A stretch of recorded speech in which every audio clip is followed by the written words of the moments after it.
Buongiorno amici di Matto Scacco, si è concluso il Tata Steel Chess 2024, il più importante per ora torneo del 2024. Abbiamo commentato insieme le prime partite dove protagonista si vedeva il campione del mondo Ding Liren, dopodiché abbiamo visto che la sua performance non è stata delle migliori, tant'è che conclude questo torneo al nono posto su 14 giocatori, quindi nella seconda metà classifica, e questa è stata una sorpresa. Chiude con 6 punti.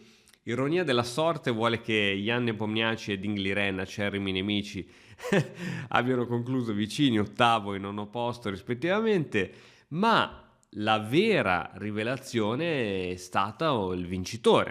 È stato il vincitore questo giocatore cinese, Wei Yi, spero che si pronunci così, che ha vinto il torneo. Ora, come potete vedere, primo, secondo, terzo e quarto posto erano tutti a pari merito. Qui a lato possiamo vedere i punteggi: 8 punti e mezzo, 8 punti e mezzo, 8 punti e mezzo, 8 punti e mezzi. A scendere 7 punti e mezzo Alireza Firouzja, Vidit Santosh e poi Praggnanandhaa, Jan Nepomniachtchi, Ding Liren, eccetera eccetera.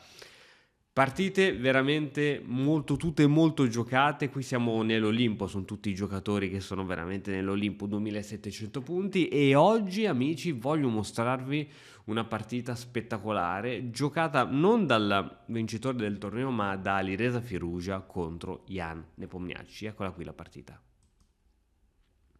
Allora, perché vi mostro questa partita? Perché è molto singolare. Il bianco, Alireza Firouzja, decide di aprire con cavallo C3. In genere cavallo C3 è una mossa così strana e quasi impossibile da vedere a questi livelli, perché questa mossa blocca il pedone C fondamentale per aiutare a controllare il centro. Ma in questo tipo di apertura che andrà ad impostare Alireza fa proprio parte e si chiama Jobava London System, un'apertura che è tornata di moda tantissimo grazie anche a Niemann, che la gioca sempre sia nei tornei dal vivo che nelle blitz, e se non si sa bene come rispondere può essere molto fastidiosa. Tra l'altro, fra qualche mese saranno disponibili sull'Accademia di Matto Scacco sia il corso su come giocare il Jobava London System che il corso su come cercare di difendersi dal Jobava, tenuti entrambi da dei maestri molto molto forti e importanti.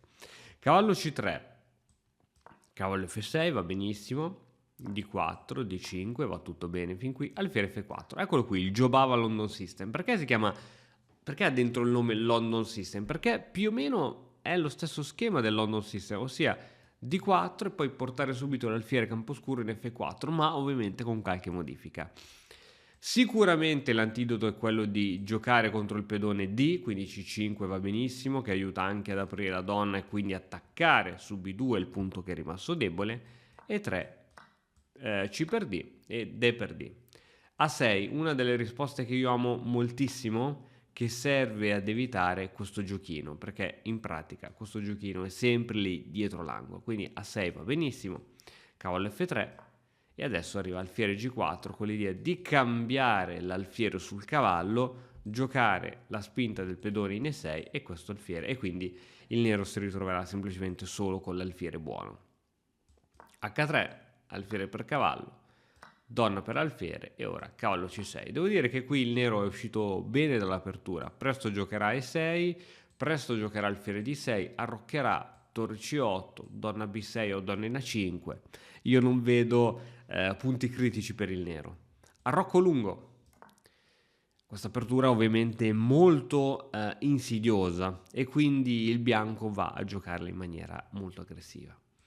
Pedone in E6 e ora G4. Qui siamo ancora dentro la teoria. G4 è una mossa tipica dove il bianco si prepara per iniziare l'attacco sull'ala di re, dato che molto probabilmente il nero arroccherà corto e quindi il bianco si prepara già a scandagliare i propri pedoni contro il re. Arriva alfiere D6, qui potresti dirmi alfiere 7 forse un pochettino meglio. Per mia esperienza nei sistemi Londra, nel Jobava London System, alfiere D6 è sempre la risposta migliore, perché è vero che andiamo a cambiare un pezzo e se tu cambi il pezzo io sviluppo la regina gratis, ma è anche vero che senza un alfiere Questo suo alfiere è troppo forte in quella diagonale, troppo forte, bisogna ostacolarlo. Alfiere di 6. Firugia non ci sta al cambio, ritira l'alfiere e adesso arriva regina in A5. Qui diciamo abbiamo un po' gli schemi di attacco della difesa siciliana, anche questo pedone in A6, questo cavallo in C6 sono tipici della siciliana, donna in A5 e perciò, visto che abbiamo uno schema tipico della siciliana, mi immagino che presto arriverà un torre C8 con tipici sacrifici di qualità sul cavallo in C3, eccetera, eccetera, eccetera. Re B1. Questo caso lo dico sempre, la dirò sempre, se fate un arrocco lungo siate disposti a perdere un tempo giocando a Re B1, che poi non è una perdita di tempo ma serve a rafforzare tutto. Perché? Perché se appunto un giorno arriva il sacrificio sul cavallo, e attenzione che poi la donna entra in A2, mentre con Re B1 il re è in grado di tenere tutti i pedoni di fronte a lui. Arriva cavallo B4, forse un po' prematura.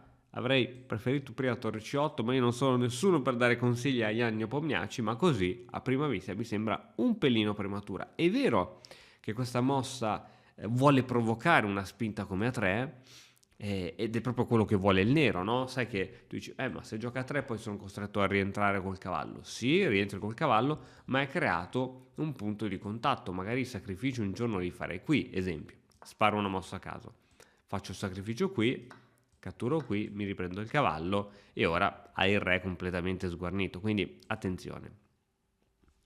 Alfiere C1, l'alfiere torna in difesa, torre C8 e ora qui c'è veramente un sacrificio che porta al matto. Sacrifico la torre, dopodiché regina A2, scacco matto. Ovviamente A3 ora è l'unica mossa, cavallo C6 e attenzione veramente ora ai sacrifici perché sul punto C3 guardano due pezzi, la donna direttamente e la torre indirettamente. G5, qui ci vuole tanto fegato a fare queste mosse.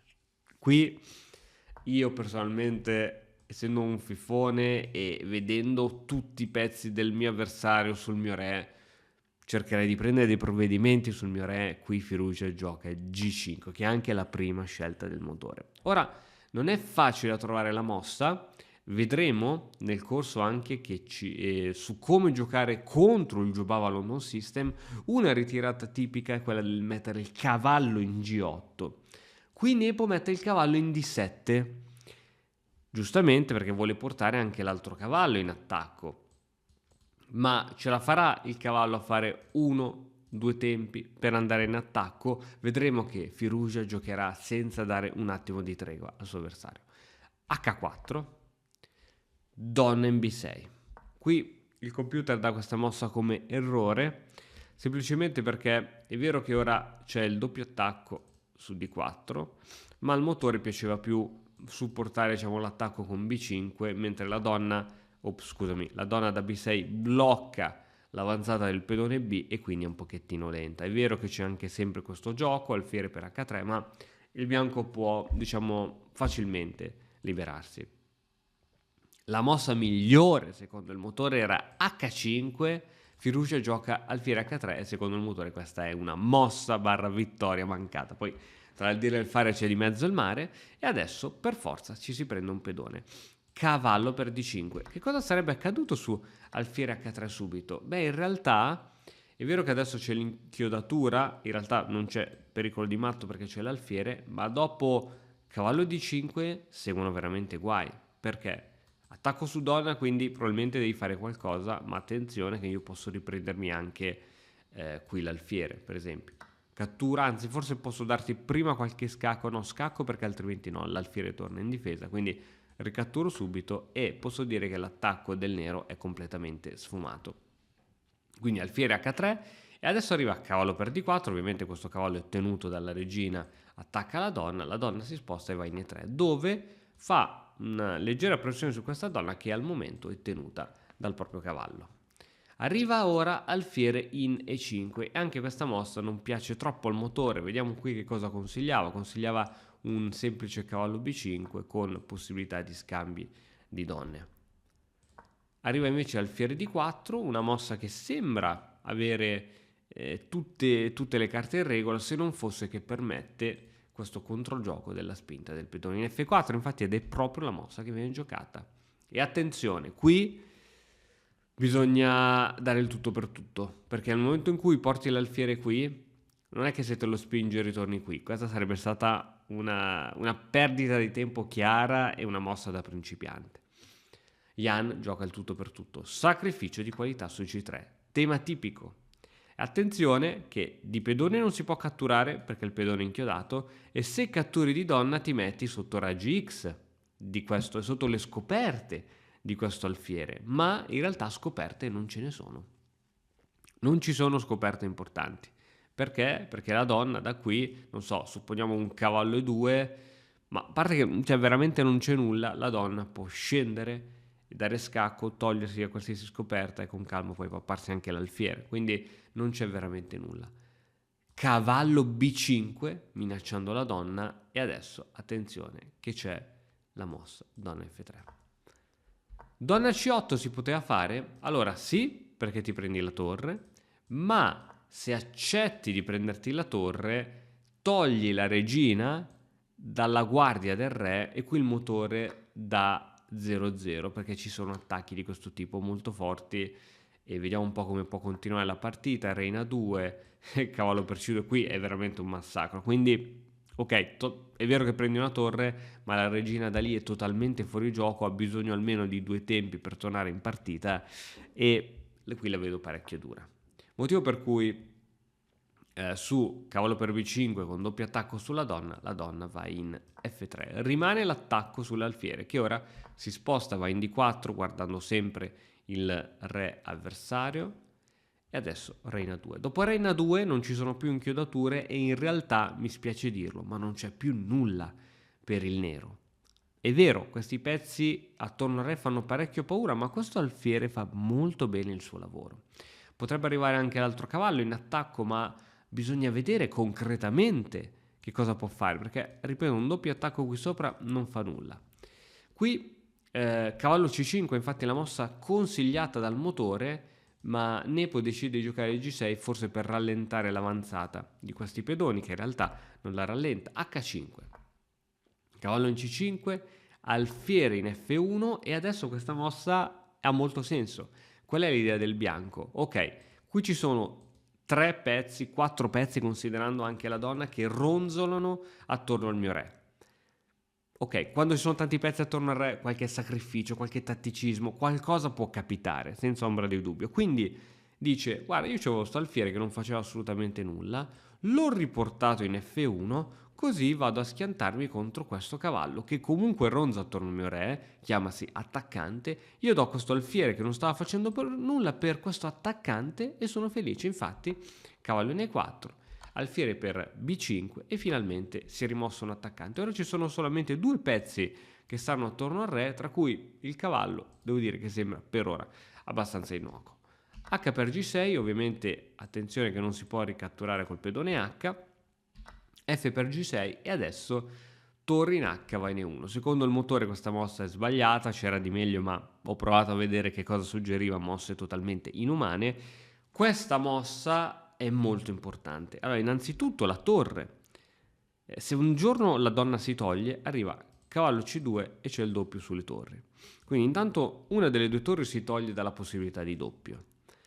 Crea pressioni a raggi X contro il re e inchioda il cavallo, e qui c'è già una grande visione che potrebbe dare al matto per il bianco, tant'è che alla prossima mossa Nepo abbandona.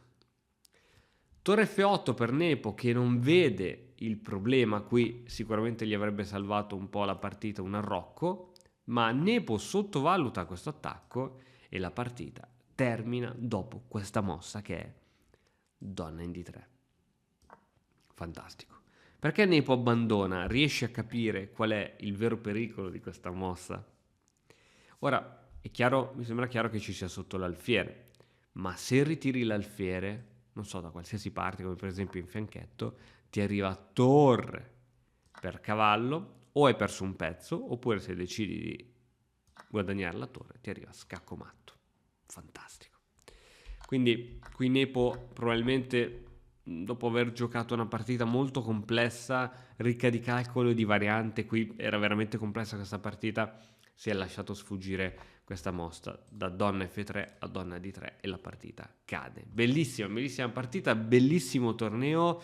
Alireza Firouzja io penso che sia uno dei papabili futuri campioni del mondo, non a caso Carlsen voleva giocare contro di lui per continuare ad avere stimoli. Staremo a vedere, vi teniamo aggiornati su questo ragazzino molto molto in gamba. Nepo accetta la sconfitta con garbo, anche perché hai giocato con un avversario molto forte. Noi ci vediamo qui sempre su Matto Scacco nei prossimi video. Ciao!